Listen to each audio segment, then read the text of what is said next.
Rumah Sakit Kristen Mojowarno. Pada saat ini kita mengadakan acara yaitu Ngobrol Sehat bersama para dokter yang ada di Rumah Sakit Kristen Mojowarno. Pada kesempatan ini kita datang satu narasumber yaitu Saya Dokter Rosi, saya dokter bedah di Rumah Sakit Kristen Mojowarno. Oke dokter, pada hari ini kita akan membahas tentang appendicitis. Mungkin banyak dari pemirsa yang bertanya apa itu appendicitis, kita nggak tahu. Mungkin pertanyaan appendicitis itu mungkin ada nyeri perut atau yang apa. Pada kesempatan hari ini kita akan bertanya secara langsung kepada Dokter Rosi mengenai appendicitis. Oh iya dok, saya mau bertanya, ini banyak kali orang-orang menganggap appendicitis itu apa ya? Menurut dokter bagaimana dok?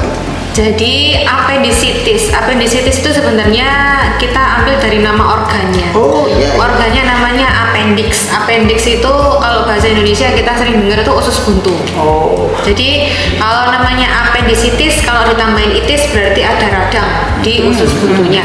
Tadi sebenarnya. Oh, jadi sahabat RSKM bahwa appendicitis itu yang dimaksud dengan adanya keradangan pada usus buntu. Ya usus buntu itu yang sebelah mana dok? Biasanya kalau orang apa sih ini? Gimana dok? Jadi kalau misalnya usus buntu itu sendiri sebenarnya lokasi organnya sendiri di perut kanan bawah. Oh, perut kanan bawah. Ya, jadi lokasi organ usus buntu itu ada di perut kanan bawah dan itu cuma satu-satunya, nggak ada di kanan atau kiri, jadi cuma punya ada satu di kanan bawah. Oh ya, sahabat. Jadi usus buntu itu ada di sebelah sini, sudah di sebelah kanan bawah. Oh ya dok, saya ingin bertanya lagi, penyebab dari appendicitis atau peradangan pada usus buntu itu apa dok? Jadi appendicitis sesuai dengan nama organnya, dia usus buntu. Jadi usus itu sendiri tidak ada jalan keluar, jadi cuma ada jalan masuk. Kalau seandainya ada sesuatu yang masuk di usus itu, dia tidak bisa keluar lagi. Oh, gitu. Jadi penyebab dari keradangannya intinya karena ada penyumbatan dari usus buntu sendiri itu, dari usus buntu itu sendiri. Jadi usus buntu sendiri itu lokasinya, sebenarnya organnya sangat kecil, ya dia menempel di usus yang lebih besar di kanan bawah. Jadi dia numpang sebenarnya. Kalau pada saat masih kecil di usus buntu itu sendiri tuh banyak reticuloendothelial system. Jadi dalam arti kalau pada anak kecil itu masih ada fungsinya untuk sistem pertahanan tubuh. Tapi kalau sudah semakin dewasa, fungsi itu sudah diambil alih sama organ-organ lain yang sudah lebih berkembang. Jadi dia sudah tidak terlalu ada fungsinya lagi. Jadi penyebab dari usus buntu sendiri kembali lagi, dia adalah usus kecil yang bentuknya seperti tabung yang menempel di usus yang lebih besar. Dia akan terjadi radang kalau ada penyumbatan dari usus buntu itu sendiri. Penyumbatannya yang disebabkan, yang menyumbat usus buntu itu sendiri biasanya karena kotoran. Bukan biasanya sih ya, iya. Jadi secara umum dia tersumbat oleh kotoran. Dalam arti bisa dibayangkan ya, usus buntu modelnya seperti ini, dia bentuknya seperti tabung kecil.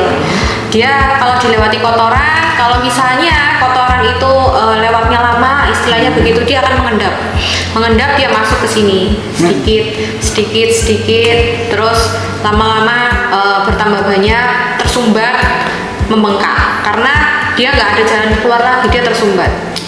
Kalau misalnya yang mitos yang sering kita dengar penyebab usus buntu karena benar kita sering dengar mitos itu. Biji karena lombok, biji jambu. Oh iya benar. Itu sebenarnya nggak benar, sama sekali nggak benar, karena selama kita operasi kita tidak pernah menemukan ada biji lombok di sana, kita nggak pernah menemukan ada biji jambu di sana. Jadi itu nggak benar. Ya bukan karena atau karena lompat-lompat juga ada yang bilang itu sebenarnya nggak benar juga. Jadi intinya ada penyumbatan di sana karena kotoran. Ya pemirsa, benar. Kita kan sering mendengar di masyarakat bahwa penyebabnya usus buntu itu lombok atau cabai. Biasanya bijinya itu menyumbat, atau pada jambu kluthuk atau jambu yang berbiji itu biasanya nyumbat. Itu ternyata nggak benar ya dokter ya? Benar. Oh benar. Baiklah dokter, terima kasih untuk informasi mengenai hal ini supaya kami sebagai masyarakat awam mengerti penyebab dari appendicitis.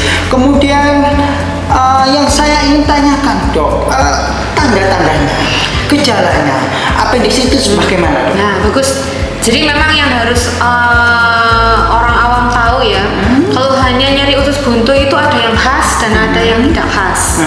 Kalau yang khas itu itu biasanya nyeri di lambung dulu, di ulu hati.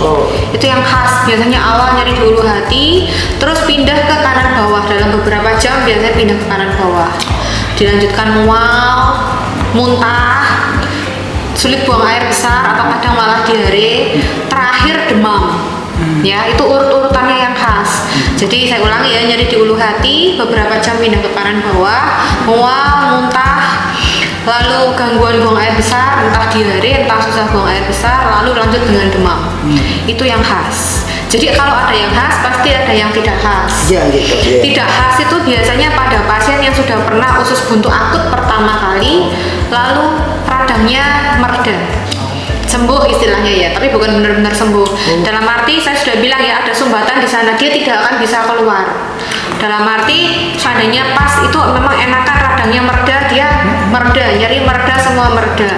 Tapi di lain hari dia akan timbul gejala lagi. Dan gejalanya biasanya tidak khas. Jadi seperti nyeri-nyeri ringan di kanan bawah. Baiklah dok. Kita sekarang tahu bahwa kalau ada yang nyeri sebelah sini dok, yang kanan bawah ya, benar ya kawan, bawah ini nyeri, terasa nyeri gitu, mungkin salah satu tanda dalam kutip mungkin appendicitis apa seperti itu ya dok. Nah, oke. Yang kemudian saya ingin tanyakan dok, seringkali kita terkena appendicitis, dibawa ke rumah sakit dan ketemu dokter, itu apa saja ya dok ya untuk bisa mendiagnosa ini? Pemeriksaan apa saja biasanya yang dilakukan di rumah sakit dok, atau biasanya kalau di klinik-klinik itu apa saja dok untuk meyakinkan bahwa ini benar-benar appendicitis? Ya, jadi kalau misalnya untuk pemeriksaan sendiri, kami sebagai dokter, terutama dokter bedah, itu mendiagnosa appendicitis dari keluhan. Keluhan dulu, apalagi kalau keluhannya khas tadi. Terus ditambah dengan pemeriksaan tambahan. Pemeriksaan tambahan itu darah biasanya. Dari darah ditambahin dengan kencing juga. Ya, jadi darah kita lihat leukosit. Leukosit itu penanda infeksinya apakah ada kenaikan seperti itu. Terus kenapa kok kita cek kencing? Apa hubungannya kencing ya? Ini pertanyaan, kenapa kok dikencing ya? Padahal ini kan di usus. Nah, kencing itu kita cuma untuk menyingkirkan adanya gangguan yang lain. Karena gini ya, sebelah kanan bawah ini bukan cuma tempatnya usus buntu. Di sana ada saluran ginjal juga yang lewat ke sana. Di sana kalau perempuan ada indung telur juga yang ada di sana. Jadi untuk menyingkirkan, oh ini bukan dari saluran kencing. Jadi kita cekkan kencingnya ada masalah atau enggak, ada bakteri atau tidak. Kalau misalnya ada, kita masih menduga mungkin ini ada karena infeksi saluran kemihnya, bukan karena usus buntunya tadi. Jadi pemeriksaan tambahan tadi untuk menyingkirkan dugaan usus buntunya. Lalu setelah laboratorium, kalau misalnya untuk laki-laki biasanya laboratorium kencing cukup ya. Tapi kalau pada perempuan ada kalanya kita perlu USG. Tapi USG itu tidak selalu. USG itu sekali lagi ya, ada banyak pasien di sini, dok nggak di USG pasiennya. Bukan kita tidak mau USG, tapi USG itu kita bukan untuk mencari usus buntunya.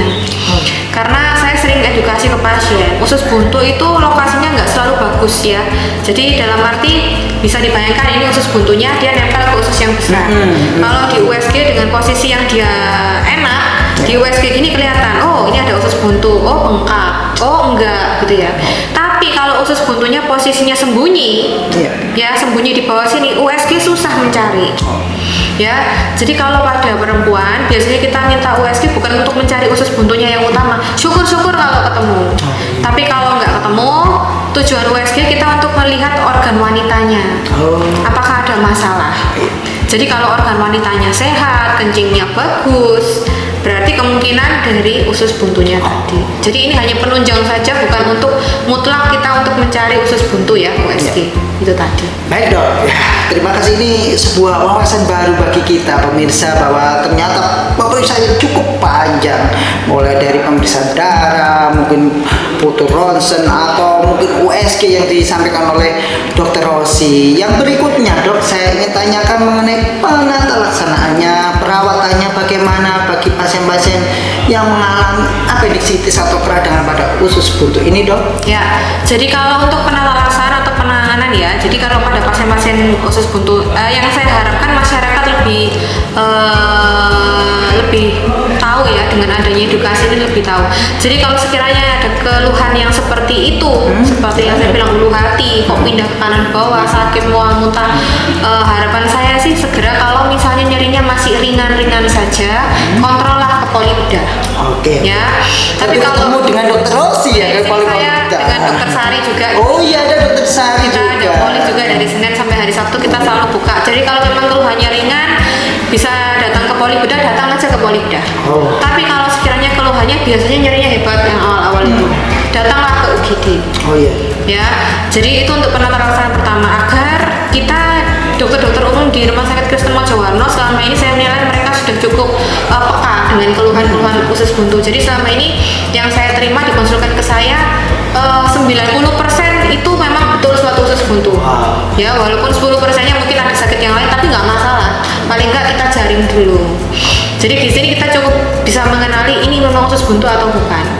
Kalau memang benar ini usus buntu, biasanya saya akan tawarkan ke pasien dalam arti usus buntu itu sudah saya bilang tadi ya, ada sesuatu yang menyumbat di sana. Jadi penanganannya operasi. Operasi ya, Dok ya. Ya, karena kalau tidak dioperasi dia tidak akan bisa keluar sumbatannya. Kalau seandainya ada orang yang nggak mau operasi, bagaimana, Dok? Ya, bedarnya nanti. Kalau nggak mau operasi saya biasanya sudah bilang ya, kita mungkin kasih antibiotik aja. Tapi antibiotik ini tidak bisa untuk mengeluarkan sumbatan tadi, hanya meredakan aja. Ya, biasanya kalau sudah mereda, ada kemungkinan dia mungkin tidak kambuh, tapi yang sering kambuh jadi kronis atau kambuh-kambuhan yang tadi agak nggak enak di perut kanan bawah. Jadi yang pasti saya jelaskan ke pasien karena memang ada beberapa pasien yang takut ya, tapi paling nggak sudah tahu resikonya ini kalau tidak mau operasi. Atau kalau misalnya sudah dikasih obat-obatan, infeksi ini ternyata masih terus berlanjut, saya biasanya sudah jelaskan resikonya apa. Tersumbat, dia terus berlanjut menggembung, akhirnya pecah. Nah kalau pecah, ya itu yang operasinya lebih susah, resiko operasi juga lebih tinggi. Baiklah, Dokter, jadi sahabat-sahabat RSKM jangan sampai terlambat kalau kita mengalami gejala-gejala tadi. Kalau memang benar-benar appendicitis, segeralah menghubungi dokter terdekat maupun klinik atau rumah sakit supaya diagnosanya lebih cepat dan penanganannya lebih cepat. Karena resiko yang bisa kita alami ketika terlambat itu ya tentu saja kematian ya, Dok ya. Kalau Ya, itu resiko yang terberat ya. Iya. Baiklah, Dokter, yang terakhir ingin saya tanyakan, mungkin para pemirsa ingin tanyakan juga bahwa bagaimana pencegahannya, Dok, untuk kasus-kasus appendicitis ini, Dok? Ya, kalau untuk pencegahan, intinya gini ya, tadi sudah saya bilang usus buntu ini ada yang menyumbat. Kalau pada anak-anak ya, bentuk usus buntu itu berbeda sama dewasa. Kalau pada anak-anak bentuknya kerucut. Ya, kerucut seperti ini. Untuk menyumbat kotoran agak susah karena dia jalan keluarnya lebar ya. Tapi kalau pada anak-anak yang tersering terjadi karena di sini kan saya sudah bilang banyak kelenjar-kelenjar yang untuk sistem pertahanan tubuh. Biasanya kalau pada anak-anak itu sebelum ada keluhan ini dia ada demam karena batuk pilek. Nah kalau ada batuk pilek di sini kelenjar-kelenjar membesar, dia nutup. Ya ini memang kita nggak bisa hindari ya. Dalam arti ya ini memang alami ya pertahanan tubuh anak. Ya, jadi kelenjar tadi menutup, dia menyumbat, kita memang nggak bisa berbuat banyak. Jadi dia muncul keluhan dan lain-lain, akhirnya ya butuh ke rumah sakit. Tapi kalau pada dewasa itu biasanya karena tadi saya bilang ya karena ada kotoran, ya kotoran yang stasis itu dia lewatnya lama, diamnya lama di sana, akhirnya mengendap. Jadi kalau untuk pencegahan sendiri sih kita harapkan pola buang air besar yang baik, dalam arti lancar, makan serat yang cukup, minum air putih yang banyak, biar proses buang air besarnya tadi lancar, tidak banyak kotoran yang harus lama diam di sana dan mengendap di usus buntu tadi. Itu salah satu pencegahannya sih. Baiklah, Dokter, mungkin pertanyaan ini nih adalah pertanyaan terakhir mengenai pencegahan appendicitis. Namun ada satu yang kami inginkan dari dokter, bagaimana ya pesan dokter untuk bagi pemirsa supaya menghadapi penyakit appendicitis ini, apa yang ingin dokter sampaikan kepada para pemirsa supaya mereka lebih mengenal tentang appendicitis ini mulai dari pencegahan atau yang lainnya, silakan Dok sebagai penutup dari acara ngobras ini, yaitu ngobrol sehat bersama RSKM Mojowarno. Jadi kalau untuk pesan saya sendiri, usus buntu itu bukan suatu penyakit yang berbahaya sebenarnya ya. Asal kita mengenali dini, kita mau berobat dini dan mau bekerja sama untuk berobat. Karena kalau misalnya terlambat atau infeksi tadi berlanjut jadi berat, memang resikonya juga lebih tinggi. Jadi saran saya kalau memang ada keluhan seperti yang saya sebutkan tadi, saya ulang ya, jadi di ulu hati pindah ke kanan bawah. Biasanya ada pasien yang beli obat sendiri ya. Saran saya jangan. Kalau mau obat pun ya, kalau memang kayak biasanya keluhannya seperti mah, minum obat lambung silahkan ya. Jadi itu obat yang kita bisa minum bebas beli dimanapun, beli obat lambung. Tapi kalau sekiranya kok nggak membaik, jangan diobatin sendiri, jangan minum antibiotik sendiri, jangan beli antibiotik sendiri, karena mungkin antibiotik akan meredakan itu tadi, tapi jadinya akan mengaburkan gejala-gejala yang khas tadi. Itu akan menyulitkan kami untuk memeriksa dan merugikan pasien itu sendiri, karena banyak yang datang sudah dikasih obat ini itu. Nah itu akibatnya apa? Pemeriksaannya jadi kacau semua, menyulitkan kami ya. Jadi intinya kalau ada keluhan yang seperti saya sebutkan tadi, minum obat lambung silakan, tapi kalau tidak membaik segera berobat ke tempat terdekat. Kalau memang lokasinya di sini, silakan berobat di sini. Kita selalu sedia 24 jam kan, UGD kita selalu terbuka. Gitu. Baik, terima kasih dokter untuk kesempatan hari ini. Dokter sebagai narasumber dalam acara ngobras, yaitu ngobrol sehat bersama Rumah Sakit Kristen Mojowarno. Silakan datang ke rumah sakit kami di Rumah Sakit Kristen Mojowarno apabila menghadapi penyakit appendicitis atau yang lainnya, terutama pada poli bedah. Ada dokter Rosi sama dokter Sari yang siap sedia untuk melayani Anda semua.